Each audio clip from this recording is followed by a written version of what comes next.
Hola a todos. Hace un poco de física.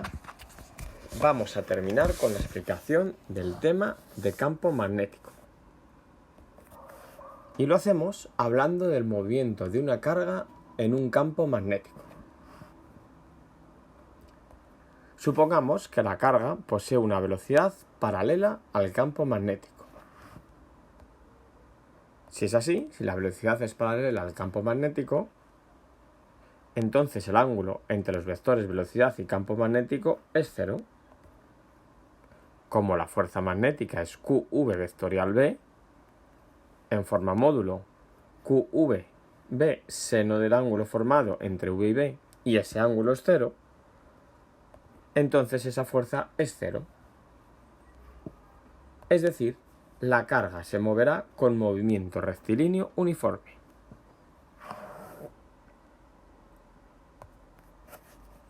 Si la velocidad es perpendicular al campo magnético, entonces va a existir una fuerza magnética que hará girar a la carga, es decir, se moverá con movimiento circular uniforme.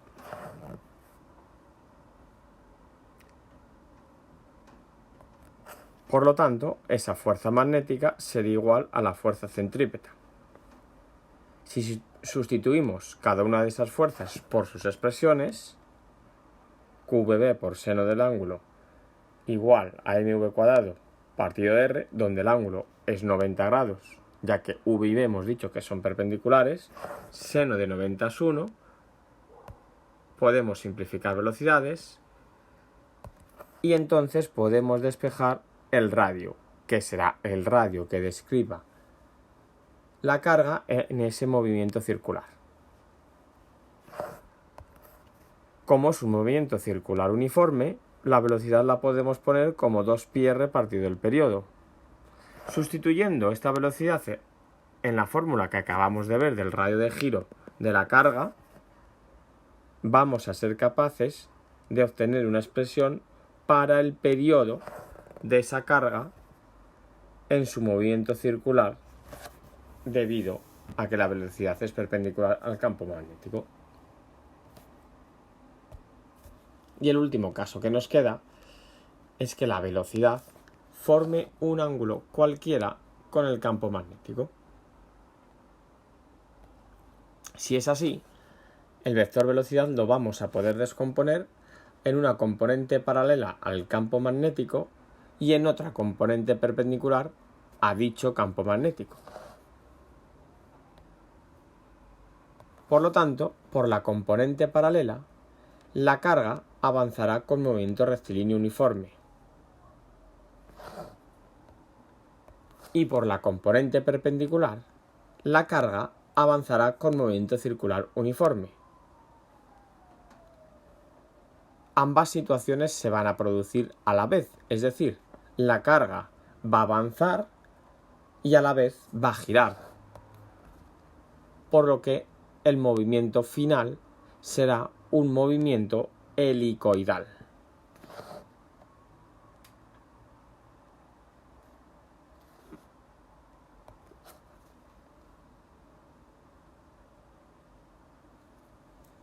Vamos a hablar ahora de fuerza magnética sobre una corriente eléctrica. Como el campo magnético ejerce fuerzas sobre cargas en movimiento y la corriente eléctrica no es más que un movimiento de cargas ordenado, entonces se deduce que sobre un conductor inmerso en el interior de un campo magnético también va a actuar una fuerza magnética. Y nos vamos a centrar primero en la fuerza magnética sobre un conductor rectilíneo. Supongamos un conductor rectilíneo de longitud L y de sección S, por el que va a circular una corriente eléctrica de intensidad I. Sabemos que la intensidad de corriente se define como la carga por unidad de tiempo, que va a pasar por esa sección. Si despejamos carga, nos queda I por T. La fuerza magnética sabemos que es QVB seno de alfa. sustituimos donde pone carga, vamos a poner intensidad por tiempo. Nos queda esa expresión, de la cual T por V, V por T, va a ser la longitud avanzada por la corriente. Con lo cual nos queda fuerza igual a I por L por B por seno del ángulo. Esta expresión es muy parecida a la de la fuerza magnética sobre una carga en movimiento, fuerza igual a QVB seno del ángulo, que proviene de la forma vectorial, fuerza igual a QV vectorial B. Por lo tanto, la expresión a la que hemos llegado antes podemos decir que proviene de fuerza igual a I por L vectorial B, que es la llamada ley de Laplace. Esta fuerza magnética sobre un conductor rectilíneo tendrá el módulo que hemos visto antes, I por L por B por seno del ángulo, tendrá una dirección perpendicular a los vectores longitud y campo magnético, donde el vector longitud va a tener el mismo sentido que el de avance de la corriente eléctrica, es decir, que el de la I, y el sentido de esta fuerza magnética lo sacaremos a partir de la ley del tornillo o de la ley de la mano derecha del giro de V sobre B.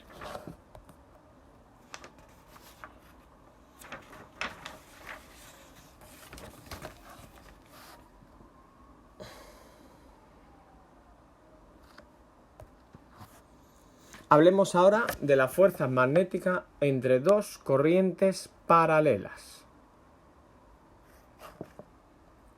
Supongamos dos conductores rectilíneos por los que circulan dos corrientes I1 e I2, separados una distancia R. Vamos a suponer que en este caso las dos corrientes tienen el mismo sentido.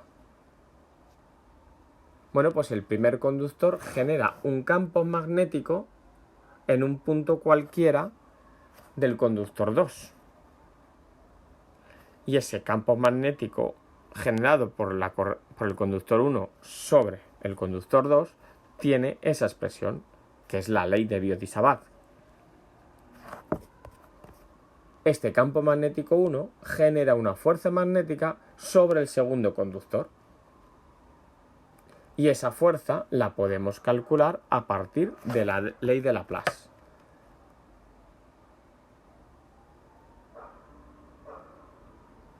¿Qué me quedaría? Pues I2 por L2 vectorial campo 1. En forma módulo,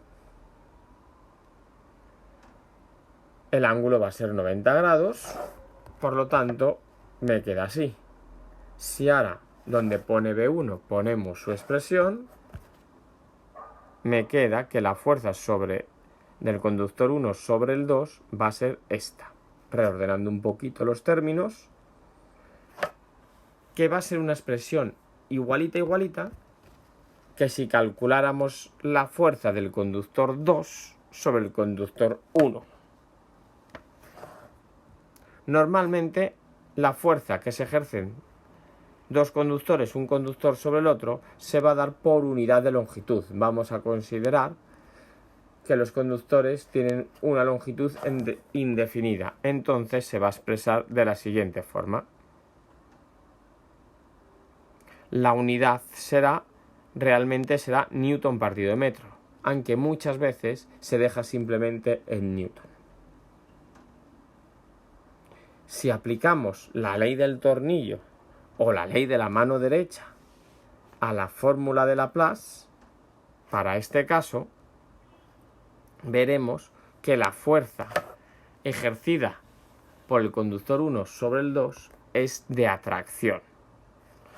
Y llegamos entonces a la siguiente conclusión, que corrientes del mismo signo generan fuerzas de atracción, del mismo sentido, se entiende, y corrientes de sentido opuesto generan fuerzas de repulsión. Recordar que es conveniente que todos los desarrollos matemáticos que hemos hecho para llegar a las distintas fórmulas los tenéis que saber hacer.